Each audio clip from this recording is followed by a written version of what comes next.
Hi and welcome to Walking Through Worlds. Today I'd like to acknowledge firstly our traditional custodians of the land that we're on. In particular, where I'm recording this part, where I am, is the Turrbal and the Yagara people of the land.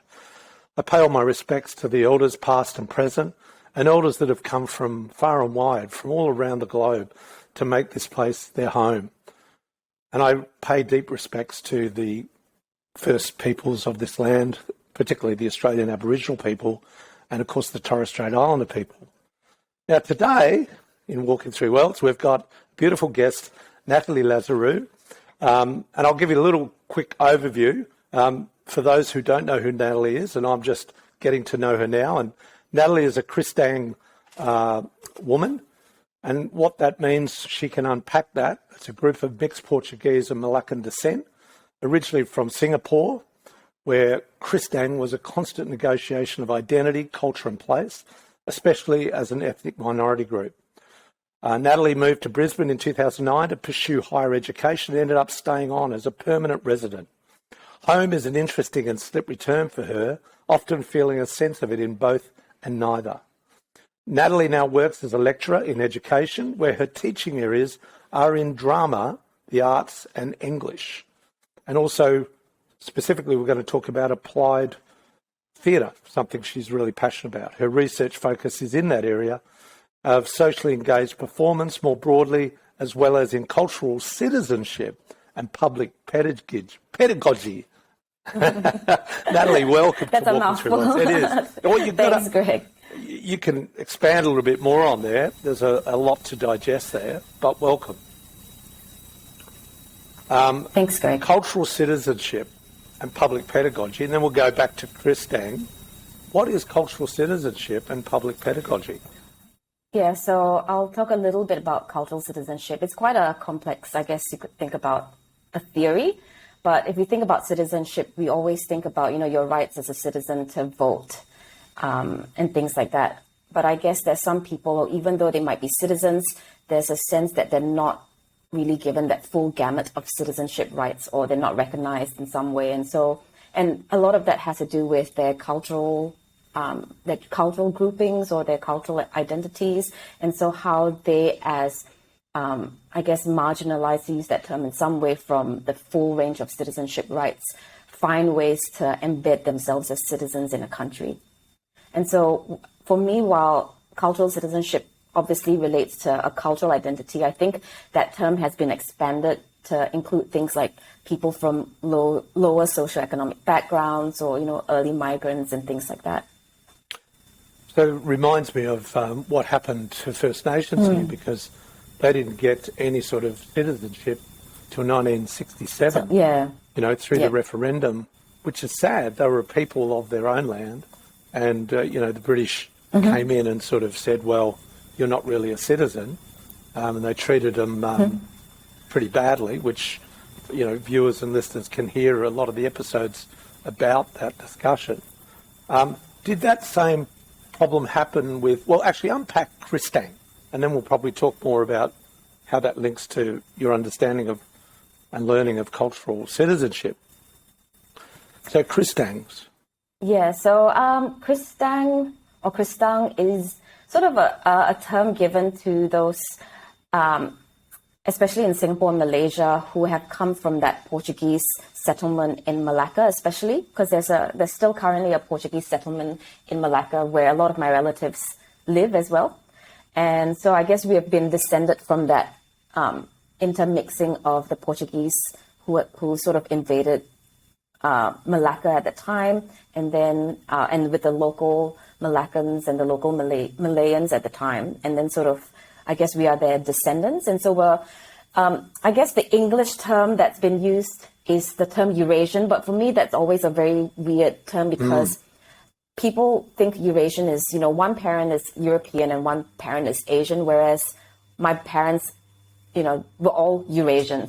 So it's a weird way when people, especially in Australia, ask me, so what's your ethnic background? Are you Chinese or Malay? I'm like, I want to say Eurasian, but that doesn't really explain anything. And so I think it's been in the more, even though I I've known the term Kristang for a long time.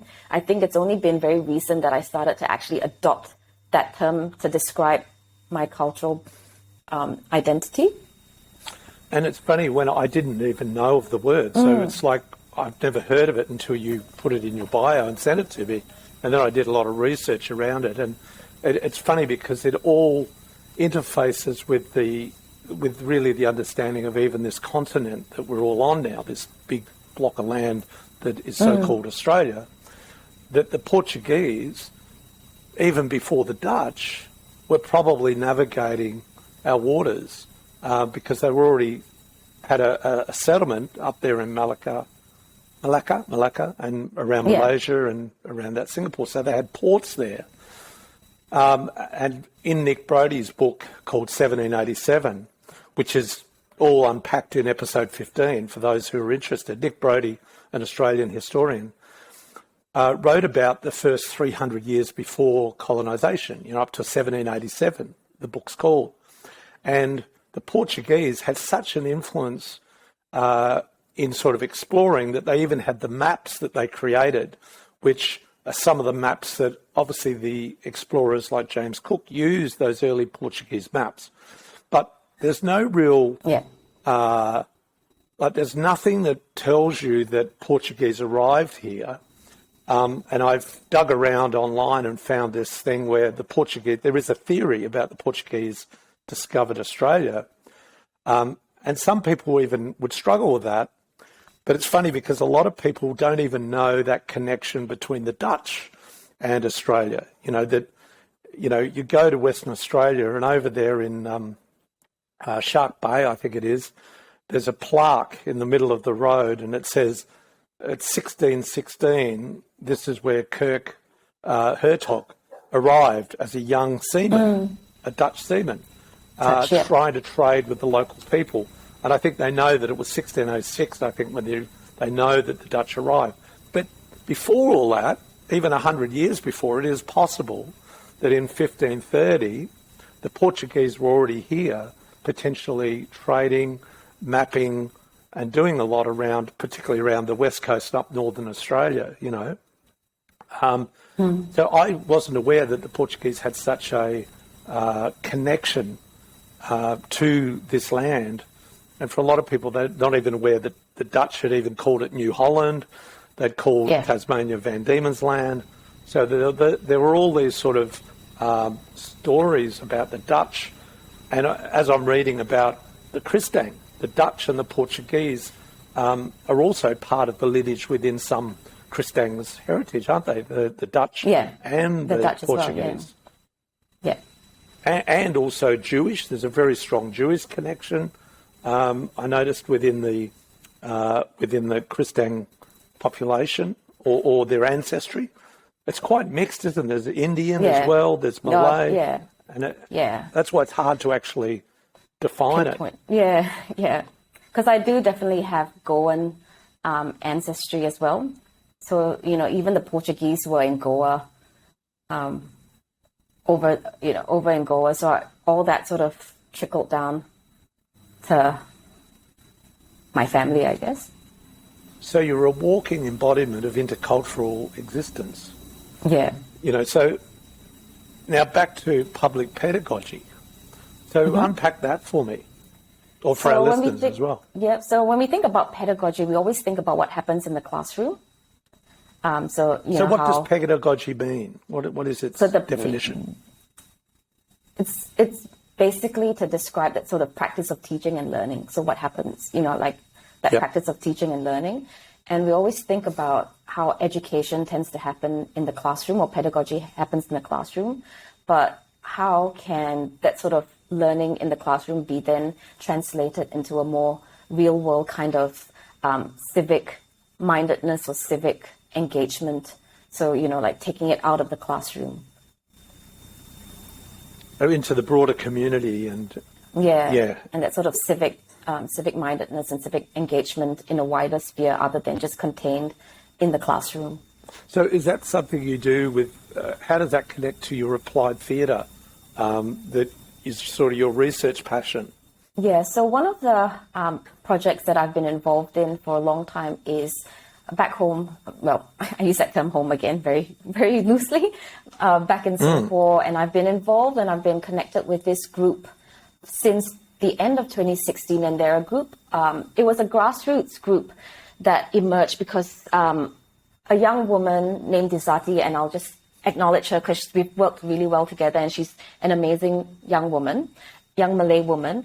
She started this group because she's also an applied theatre practitioner, and she started this group under the auspices of a voluntary welfare organization that works with communities and families who are from low socioeconomic backgrounds. And we can chat a little bit more about that history of the poverty rate in Singapore as well, if you'd like to. But a lot of the young people, they come from social housing. And so she used drama strategies and theatre strategies to get them to actually stage performances about the social issues that their communities face that tends to sort of not be talked about. So, and then they perform it out into their communities, and then the communities are engaged in a discussion about strategies that, could have, that maybe a different, so let's say, for example, they stage a performance about drug or a substance abuse in a family. So they might sort of explore how alternative pathways that some of the characters could have taken, some of maybe the support that could have been given by authorities or by the more official groups could have come in and offered support. And that's sort of like a negotiation between the participants and the audience who come and watch the shows. So they sort of are teaching and learning about the civic engagement through their performances out in the public sphere. Fascinating. Yeah. And you're currently working with, are you still working with the circus group? Yeah, so Volcana. I would say that I'm a community member, so I try to involve myself as best as I can. Recently, in December last year, 2021, the circus put out a call for members from the Volcana community to work on a community performance with women survivors of domestic violence. And together we staged a show at QPAC last year in December. Fabulous. Yeah. And you're still doing that work. It's sort of one thing leads to the other, I assume. Yeah. So whenever the circus directors have a project idea, I try to get myself involved as either a participant, or might sit in and volunteer to document the work and just sort of help out there. So in terms of now, you've been here in Australia for, 13 years roughly? Yeah, thereabouts. When you first arrived, did anyone, or did you go through a process of understanding the ancient history of Australia in terms of the First Peoples? Did anyone pull you aside and sort of talk to you about that? And did they give you sort of an idea of what had occurred and why different periods in this land's history, are still unresolved? Some of the things I didn't go through any sort of formal process, but I've learned about, the history of what happened through various means, and it's hard for me to actually pinpoint when and where I started picking up understanding of this history. I know one of the big shifts for me was when I did, again with Volcana, I did a performance in, I would say it was 2013 maybe. I had known about the history of, like the stolen generation and things like that. I mean, I can't give you dates and names and times, but broadly understanding what happened. Then in 2013, Volcana did a show called Small Change. And the theme around that show was on women and work. And part of one of the sub-themes of sub-stories that the circus was really interested in exploring was actually the story of the stolen wages in Australia, and especially in Queensland. And what was really powerful was that as part of that, we actually, they had organised a talking circle at Coral Dargan at the State Library, Queensland, Yes. where they had actually invited some Indigenous elders who had gone through and who were victims of the stolen generation to share their stories with us. And so that really enriched another facet of understanding of the history of our First Nations Australians.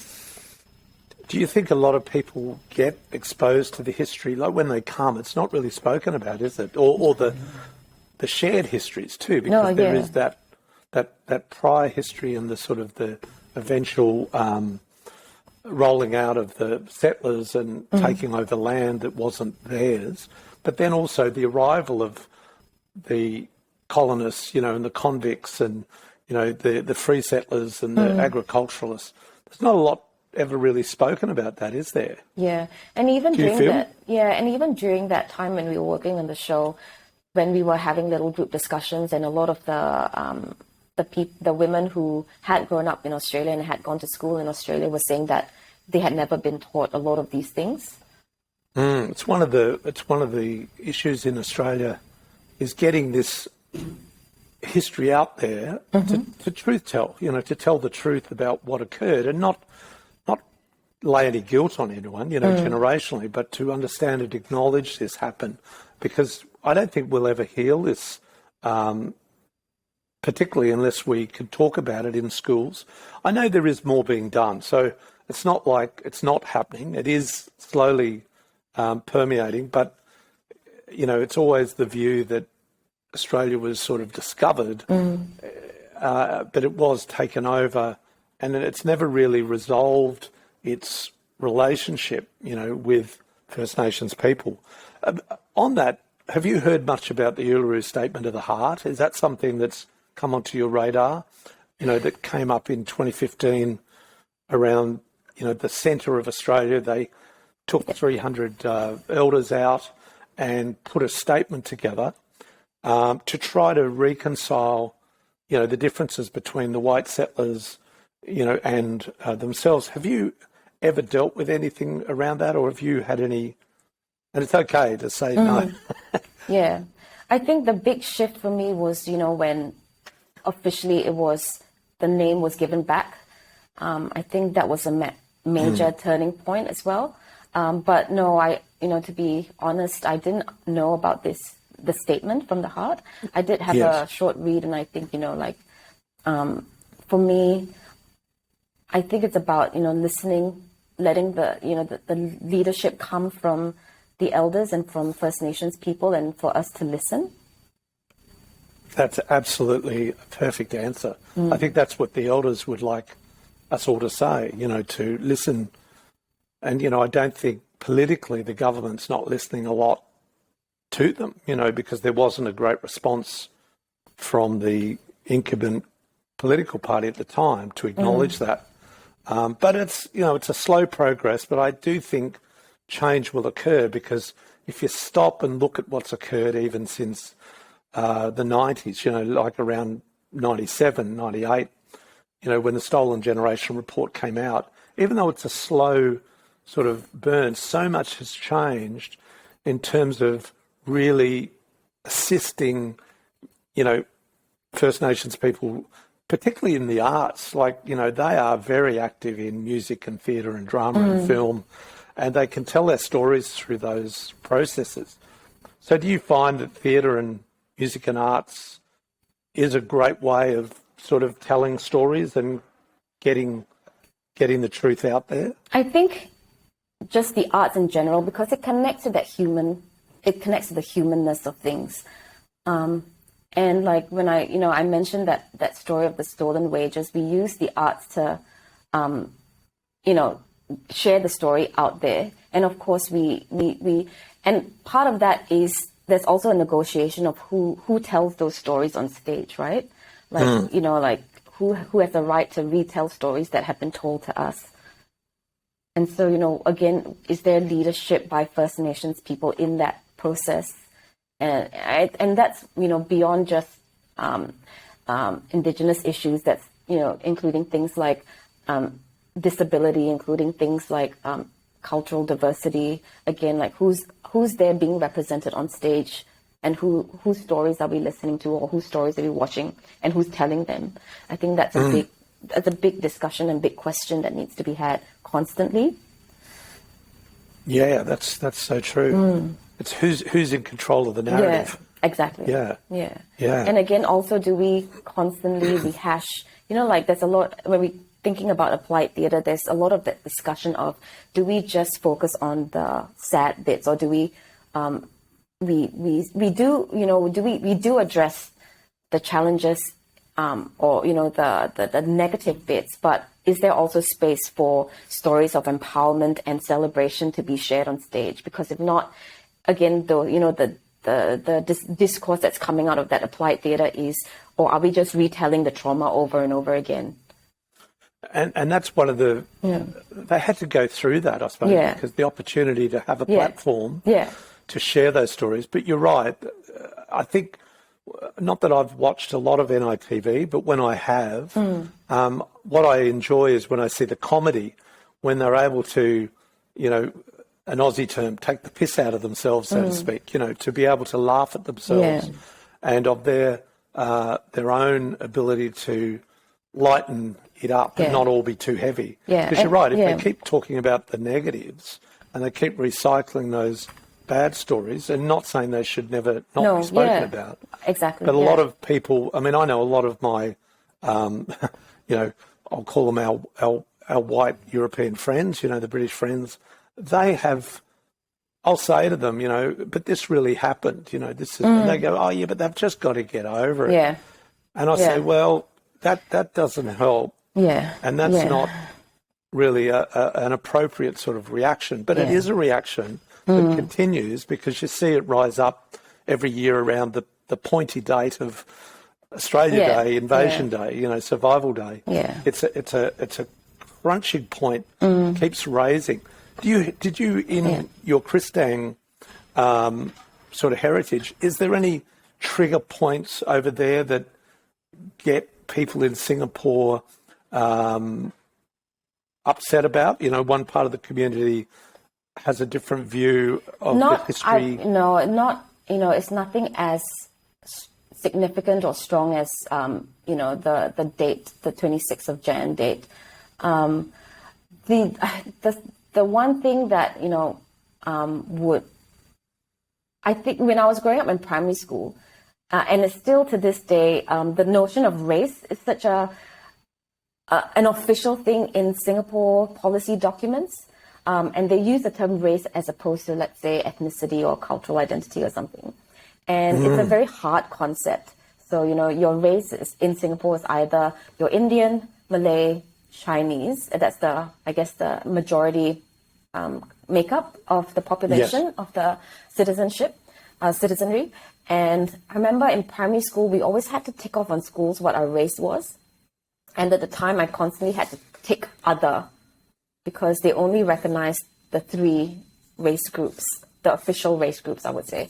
And it was not until maybe the late 80s or the 90s that they included Eurasian as a race category. And even in because we have national identity cards that, we don't have here in Australia. And I guess that's your pass to everything, because not many people have driver's license. So we have a national identity card. And part of that actually has your race on it. A lot of it has to do with official policies like housing, public housing, education, where you might go to seek additional support, because the government is quite firm on its anti-welfare stance. Yes. And so, they usually go, if you're in need of welfare, first is to go to your family. Can any family members take you in if you don't have a home? Can any extended relatives take you in if you don't have a home? The next thing is each race, I'm putting it in inverted commas, has like an organization that you might go to seek for help. So for instance, you might go to the Eurasian Association to ask for maybe a stipend or support or the Chinese Welfare Organization or something like that, or Mendaki for the Malays. So, and I suppose it's when you dig deeper into probably Chinese and even Indian heritage, because they've always had a caste system in India, haven't they? Yeah. And there's been quite dramatic sort of, I suppose the lower socioeconomic poverty within China before the rise of the middle class, over the last 20, 30 years, there was sort of, you were either poor or you were wealthy. There was really not a big middle ground. It's interesting. How do you feel in Australia, like when you're, with your students or with your other colleagues or when you're out and about in the community, do you think Australia still has a racist attitude? Like is there that sort of, broadly speaking, and I'll say it's an ignorance, but do you find it sitting still there within the body of Australian? I think it sits to various extents. Like I'm thinking the kind of racism that I faced here and in Singapore, and it's like I can count how many I have actually personally experienced more racism in Singapore than I have here. And I wouldn't say I have not experienced racism here, but in Singapore, because of that, it's a Chinese minority. So if you're brown skinned or you're darker skinned, you tend to be sort of treated in a different way. But better or worse? Worse. Or? Back in Singapore. And, it's a weird, like the official discourse in Singapore is always like, multicultural society, it's regardless of race, it's regardless of race, language, or religion. But people from minority groups will always tell you that we've been, it might not be, you might not get beaten up, but it's the small things that people say or the way that they treat you or certain terms that they use that the minority groups feel it. It's like a cultural bias. Yeah, definitely. Yeah. But, and I suppose it also depends on where you live. Inner city would be more metropolitan, have a lot more sort of acceptance. Yeah, that's right. But out in the regions, you'd find it, I don't know if this to be true because I've only just moved to the regions. I've always been an inner city person, where our children went to schools with 30 or 40 different cultural heritages. We were just talking about this the other day, they went to New Farm, which is right in the guts, and everyone was sort of accepting of everyone. There wasn't very little racism at all. It was just almost vanished, But yet you go out to some suburbs and, that's not true. And because what they're used to. And I will be lying to say that I don't feel hyper visible when I go out. Like I'm certainly very aware that I look different. I sound different when I open my mouth. And so, And what about the fact that, do you feel being here, and as you said, home, navigating, you have been here since 2009, you're probably going to be here a hell of a lot longer, maybe, who knows what timeline. But do you ever feel a sense that you're Australian, and what would that mean, even if that was a term? Like if you travelled and people said, "Oh, where are you from?" Are you going to say Singapore or are you going to say I always Australia? say both. I always say yes. I was born in Singapore, but I now live in Australia. So I find, beautiful. I don't know, for me, saying that I'm Australian is so weird because, again, I think that links back to citizenship as well. And as someone who's not a citizen, I'm not, technically I'm not Australian. And the only reason you're not a citizen is you can't hold two passports.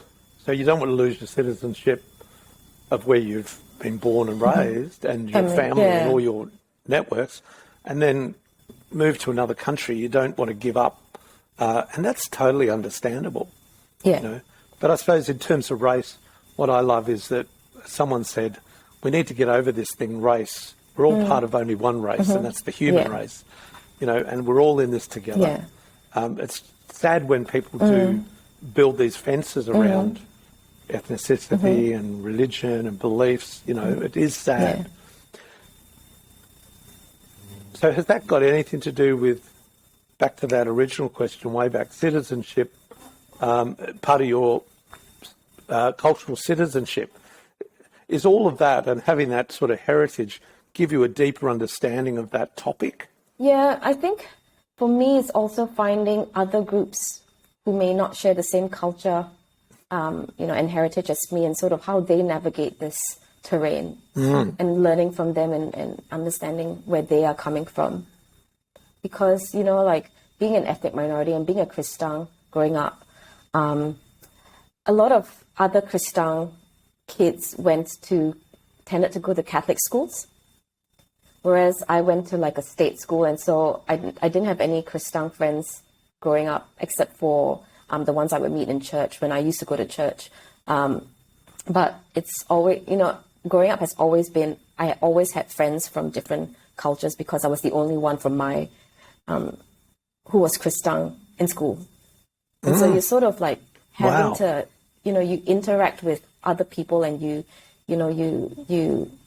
sort of share each other's culture. And something in Singapore that's really interesting is that we share each other's superstitions and practices in some sense. So like, this might be a weird thing to say, but we believe in each other's ghosts.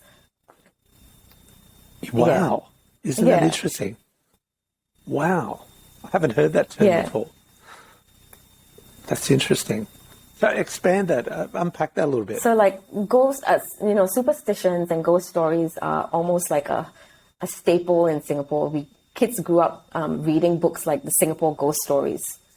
And so we would have ghosts from different cultural groups. So for example, Singaporeans will probably get pissed at me for saying this word out loud, but there's a ghost called the Pontianak. And no one actually, people hate it. It's like saying Macbeth, or, like it's like a bad, people just say like the pea ghost or whatever. But that comes from like the Malay tradition. But everyone, whether you're Malay or not, would believe in the Pontianak, which is basically like a vampire, a female vampire. And so we sort of, and during the, what we call the Hungry Ghost Month, I'm not sure whether you've heard of that. That's more like a not a Chinese, because that's more religious. So I think that's a Buddhist or maybe Taoist. Excuse me for, I can't remember whether it's Buddhist or Taoist, but it's a religious festival. And, like we respect, because during the Hungry Ghost Month, people put out like offerings in public. So they might put like little oranges, or they might burn incense or something like that. And everyone knows like not to step into that area, or everyone knows to sort of just be a little bit careful when you come home at night. So it's like, that's what I mean by... Very similar to Hindu. Yeah. And so that's what I mean by we sort of believe in each other's ghosts, because like the ghosts belong to everyone and not just, even though it's come from one particular folklore or whatever, everyone is always cautious about each other's ghosts. You know what I mean? Fascinating. That is fascinating.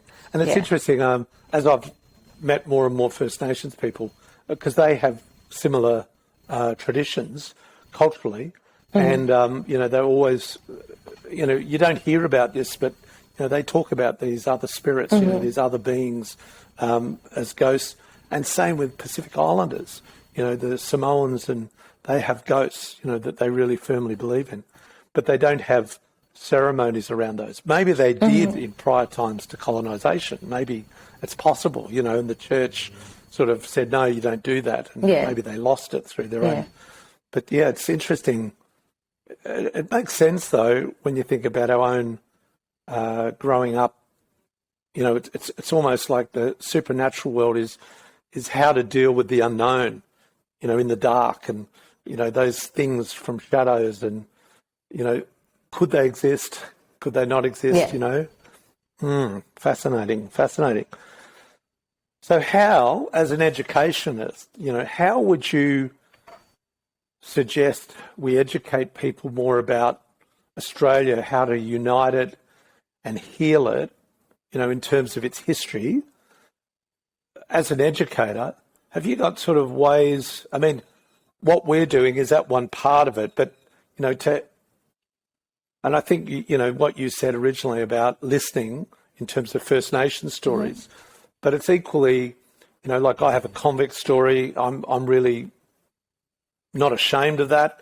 A number of years ago, probably in my father's generation, they never talked about it because it actually had a really bad connotation to it, but so many longer-term Australians, the initial push, we are still here, and, this is now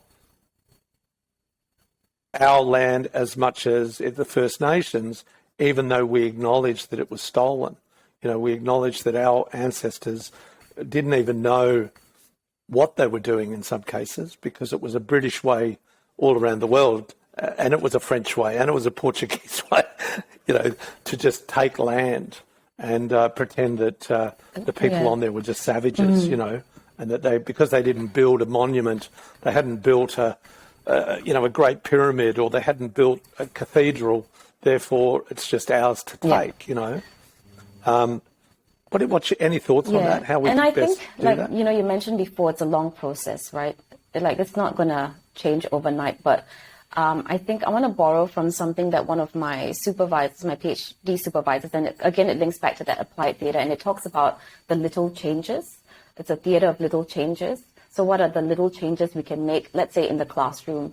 One of the things that I've done in the past is sort of get students to share, when they come to class, what is their name, but sort of what's their cultural heritage. But also thinking about the curriculum, what is taught. Is it just European history, or is it taught a diversity of histories? Looking at the texts we choose, do we always study a canonical Western text, or do we bring in texts from various cultures, whether it's First Nations texts or African texts or Asian texts in its wide, even within the term African, there's that wide diversity of African cultures, and similar with Asian cultures. And I think, making those small changes, but also who is in the classroom with them, having, for instance, I might be someone that another non-white student might connect with because they go, look, there's someone who's leading the classroom who looks like me. And I think, again, embracing that diversity in the classroom, and students as our classrooms become more and more diverse, you're sort of tapping into the richness that the students themselves bring, and sort of tapping into their own knowledges and their own experience and their own backgrounds to enrich what happens in the classroom. Beautiful. Yeah, that makes sense. Yeah, it really does start in the classroom, doesn't it? And then out in the public, in the community. Yeah. Oh, definitely. Yeah. Well, look, I think unless there's anything you want to add, I think we should wrap it up. And I just want to say it's been absolutely fantastic conversing with you and allowing our audience to listen to your story about Kristang and Singapore, stories that we didn't even know existed. And that whole interface between the Portuguese and, this sort of region. And, you're more connected ancestrally to Australia than you're probably aware. That's what I love. And, that's what, when we found that there's some words that some tribes of the First Nations, some of the mobs use some of the words that they found Portuguese, you realise that, wow, these things impact on us. And even some of us are not aware of, that our histories have all been interwoven, and that intercultural sort of existence has been here for a while. But thanks, Natalie. Thanks, Greg. I appreciate everything. Thanks for the invitation. And you're at Griffith University. If anyone wants to reach out, you're a lecturer there doing your research. Are you doing a PhD, no, I finished or that you're one. doing your master's? I finished that. Yep. Oh, that's been and gone. Yeah. That's a big. So you're a doctor formally now? Yeah. Yep. Okay. How do you like using that name? I don't use it as much. I'm sort of cautious using it on planes, just in case. Yes. Yeah, that's right. Someone say there's a doctor on the plane. Yeah, no, I can talk about public pedagogy, but I can't really perform CPR or anything. The medical doctors sort of take the whole gamut, Yeah. don't they? Yeah, I know. I've got friends that are doctors of music, and very dare do they come out. They don't want to advertise it for the same reason. But anyway, thank you, and have a great week, and appreciate it. Thank you, and anyone that's listening, don't forget we've got our website, which is www.walking3worlds.com. We've also got Patreon. If you love what we're doing, support us in any small way you can at the cost of a small coffee, $3 a month, $6 a month, $10 a month. It really just goes towards helping us market it and pays our editing and web people. And I want to pay respects to my 6 great Patreon people that are there with us today. And I won't rattle them off because I didn't write it down, but you know who you are. You're always listening. Thank you very much. And have a great week, everyone.